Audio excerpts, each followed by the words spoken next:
مفتی اشرف رضا صاحب قبل دیگر حاضرین مجلس السلام علیکم ورحمۃ اللہ وبرکاتہ۔ وعلیکم السلام ورحمۃ اللہ۔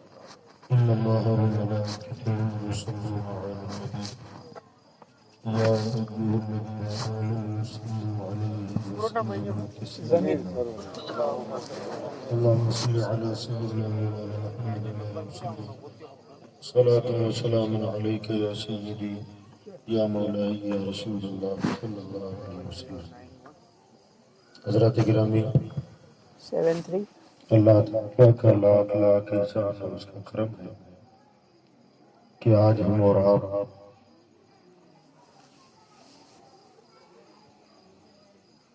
حضرت علامہ مفتی اشرف رضا صاحب قبلہ کی دختر نیک اختر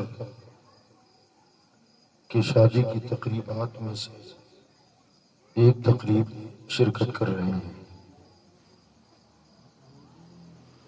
اور یہ جو مہینہ چل رہا ہے، اس مہینے میں اللہ تعالی نے اپنے محبوب صلی اللہ علیہ وسلم کو جنت کا دولہا بنایا۔ سبحان اللہ۔ اسرا کے دولہے بنائے گئے۔ اللہ تعالی یہ دولہا دلہن کو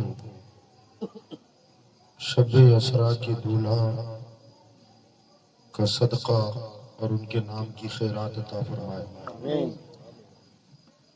اللہ ہم کو آپ کو بھی شب اسرا کے دولہا کا اتارا اور صدقہ عطا فرمائے۔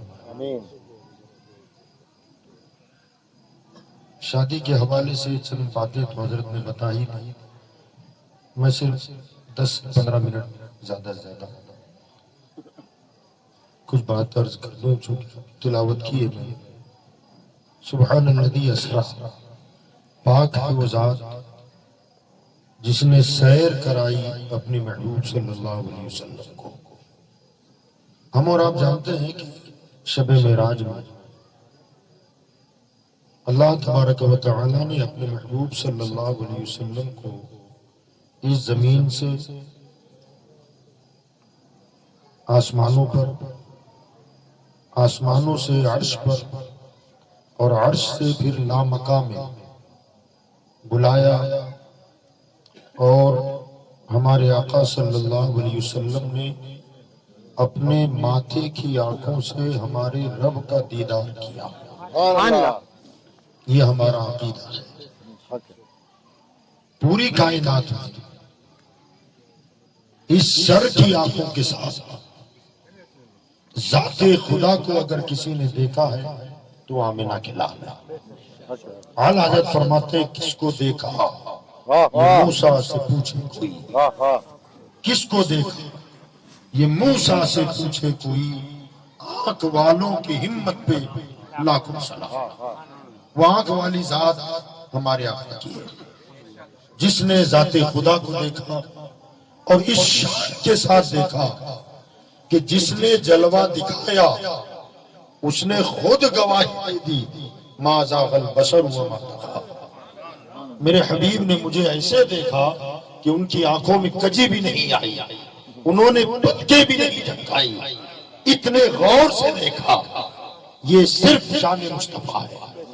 بہرحال اسرا، قرآن نے جو لفظ بیان کیا ہے اسرا کا، یہ اسرا سیر سے، سیر ایک ہوتا ہے سفر اور ایک ہوتا ہے سیر۔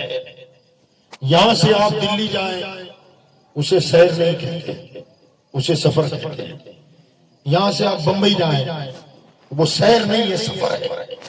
سیر، کھانا کھایا آپ نے، چند قدم چلنے کے لیے آپ نکلے، ہریالی پر ننگے پیر چہل قدمی کے لیے نکلے، اسے کہتے ہیں میں سیر کو گیا تھا۔ یہ ہے سیر۔ سفر دلی بمبئی کلکتہ چلے جائیں یہ سفر ہے، تھوڑا سا ٹہل کے آ جائیں یہ سیر ہے۔ اب سرکار گئے پہلے اس زمین سے پہلے آسمان کا جو گیپ ہے یہ 500 سال کی مسافت ہے. پہلے آسمان کی پھر موٹائی ہے یہ 500 سال ہے. اور پہلے آسمان سے دوسرے آسمان کا جو گیپ ہے وہ 500 سال ہے. اور پہلا جو آسمان اوپر کے سارے آسمانوں سے چھوٹا ہے، اس کے بعد والے سب بڑے. یہ دنیا گویا کے پیاز کی طرح ہے. کاندا پیاز آپ دیکھیں اس کے اوپر والا جو چھلکا ہے وہ سب سے بڑا ہے. اس کے اندر جائیں گے تو اس سے چھوٹا، اس کے اندر جائیں گے تو اس سے چھوٹا. اب جتنے اندر جاتے جائیں گے آپ وہ ایک دم چھوٹے سے چھوٹا ہوتا چلا جائے گا.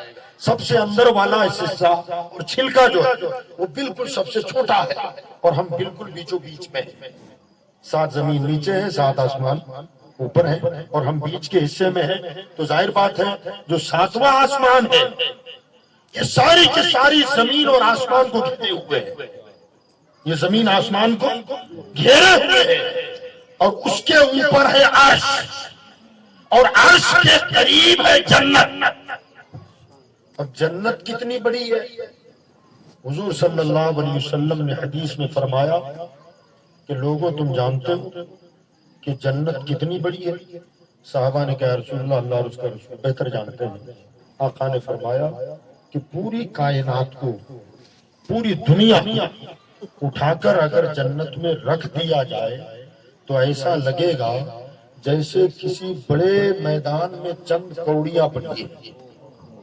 جنت کتنی بڑی ہے. پھر سرکار نے فرمایا جانتے ہو عرش کتنا بڑا ہے؟ صحابہ نے کہا رسول اللہ، اللہ رسول بہتر جانتے ہیں. آقا نے فرمایا جنت اتنی بڑی ہے کہ پوری دنیا کو اگر جنت میں رکھ دیا جائے تو ایسا لگے گا جیسے بڑے میدان میں چند کوڑیاں پڑی ہیں، اور اس جنت کو اگر عرش پر رکھ دیا جائے تو ایسا لگے گا جیسے بڑے میدان میں انگوٹھی پڑی ہے. عرش اتنا بڑا ہے. اب آپ اندازہ لگائیں، زمین سے مصطفیٰ نکلے 500 سال سفر، یہ پہلے آسمان کی موٹائی، پھر پہلے آسمان سے دوسرے آسمان کی موٹائی، ایسا کرتے ہوئے 7ویں آسمان تک گئے. 7ویں آسمان سے عرش پر گئے، اور عرش سے آگے لامکاں میں گئے. اور لامکاں میں بھی کیا کیا تھا یہ تو خدا ہی جانے اور جانے والے مصطفیٰ جانے. اعلیٰ حضرت فرماتے ہیں کہ حجاب اٹھنے میں لاکھوں پردے، ہر ایک پردے میں لاکھوں جلوے. عجب گھڑی تھی کہ وصل فرقت جنم کے پچھڑے گلے ملے تھے. یہ کتنے لاکھ سال کا سفر تھا یہ تو خدا ہی بہتر جانتا ہے. مگر سرکار اتنا لمبا دورہ کر کے آئے، اور رب فرماتا ہے میرے نبی نے سفر نہیں کیا، یہ سیر کی ہے. مولا جب تیرے نبی کی سیر ایسی ہے تو سفر کیسا ہوگا؟ آیا سفر نہیں ہے؟ یا رسول اللہ، یا اعلیٰ حضرت، اعلیٰ حضرت. اتنا لمبا جا کر لوٹ آئے، پھر بھی رب کہتا سفر نہیں، سفر نہیں سیر ہے. جب سیر ایسی ہے تو پھر سفر کیسا ہوگا؟ سفر اگر کر لے تو کیا ہوگا؟ ایک بات.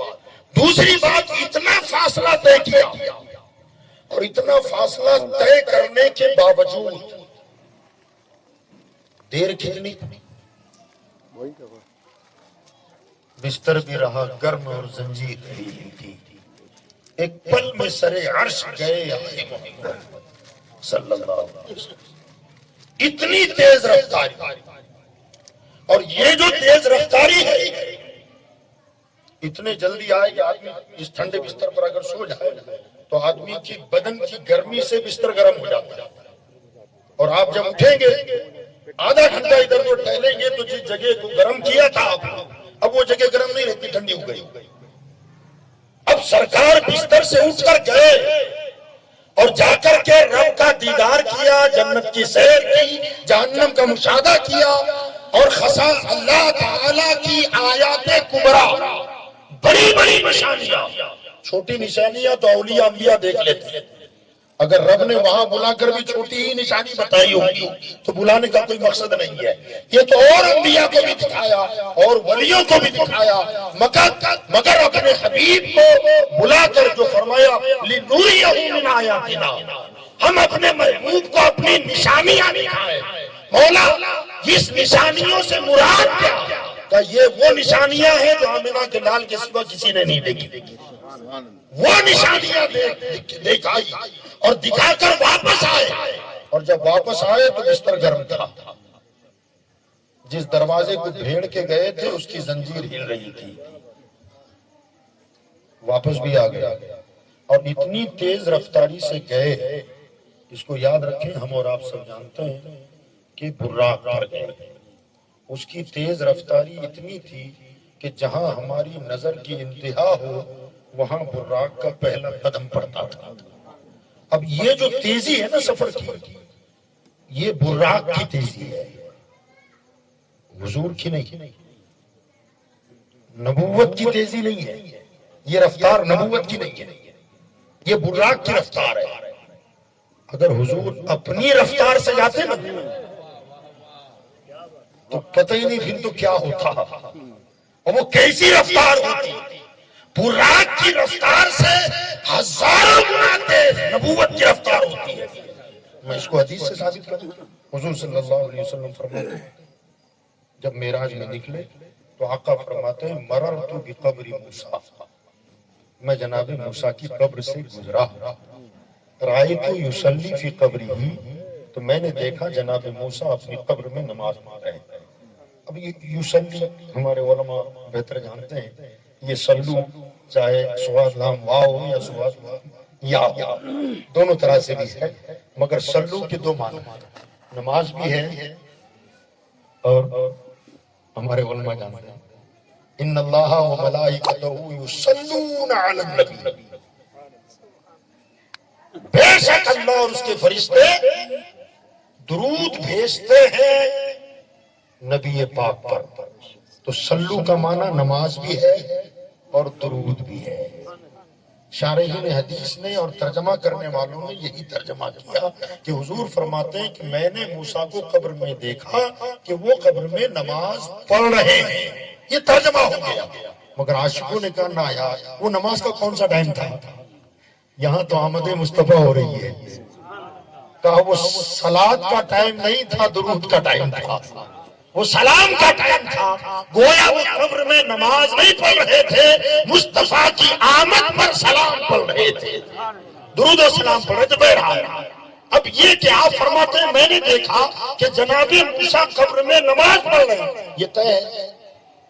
پھر سرکار وہاں سے بیت المقدس گئے، جب بیت المقدس گئے تو وہاں سارے نبی موجود تھے، اور سارے نبیوں میں جناب موسیٰ بھی تھے، جناب موسیٰ بھی تھے، تو سب سے تیز رفتار سواری پر تو حضور تھے۔ تو حضرت موسیٰ قبر سے نکل کر گئے کب؟ جو حضور سے پہلے پہنچے، تو ماننا پڑے گا وہ حضور سے پہلے اس لیے پہنچے کہ وہ براق سے نہیں گئے، وہ نبوت کی رفتار سے گئے، اور مصطفیٰ براق کی رفتار سے آئے۔ تو نبوت کی رفتار براق کی رفتار سے ہزاروں گنا تیز ہوتی ہے۔ حضور اپنی رفتار سے معراج میں نہیں گئے تھے، حضور براق کی رفتار سے گئے تھے، اور اگر حضور اپنی رفتار سے جاتے تو اس کی تیزی کا کیا کہنا، پتہ یہ چلا۔ اور اس کے ساتھ ساتھ جب بیت المقدس میں خطاب ہوئے، نماز ہوئی، سارا کچھ ہوا، اور اس کے بعد پھر جب آسمانوں پر بھی حضور گئے تو پہلے آسمان پر فلاں نبی، دوسرے آسمان پر فلاں نبی، تیسرے آسمان پر فلاں نبی، ساتوں آسمان تک سارے انبیاء نے استقبال کیا، سارے نبیوں نے استقبال کیا۔ جب حضور معراج میں براق پر گئے، نماز تو سب نے اسی امام کے پیچھے پڑھی، اور یہ کون سی سواری پر پہلے چلے گئے کہ استقبال کے لیے بھی پہنچے، تو پتا چلا آقا سواری پر جا رہے تھے اور وہ اپنی نبوت کی رفتار سے پہنچ چکے تھے۔ آخر سب اپنی رفتار سے گئے، تو حضور کو اللہ نے براق کی سواری سے کیوں بلایا؟ وجہ کیا ہے؟ تو فرمایا وجہ یہ ہے کہ آج دولہا بنایا گیا ہے، آج دولہا بنایا گیا ہے، اور وہ اپنی مرضی سے نہیں آ رہے ہیں، رب نے مہمان بنا کے بلایا ہے۔ تو جب مہمان بنا کے بلایا ہے تو ظاہر بات ہے ہمارے یہاں آپ کے یہاں بھی مہمان آتے ہیں، اور آپ اور ہم بھی آج کسی کے مہمان ہیں، ہے کہ نہیں؟ مہمان ہے، اگرچہ ان کے بھائی برادر بھی آئے ہیں، منع کہ آپ کا گھر ہے مگر ہیں تو مہمان ہے۔ محبی گرامی قدر حضرت علامہ مفتی اشرف رضا صاحب کے یہاں مہمان ہیں، کتنا خیال کر رہے ہیں؟ صحیح بتائیں،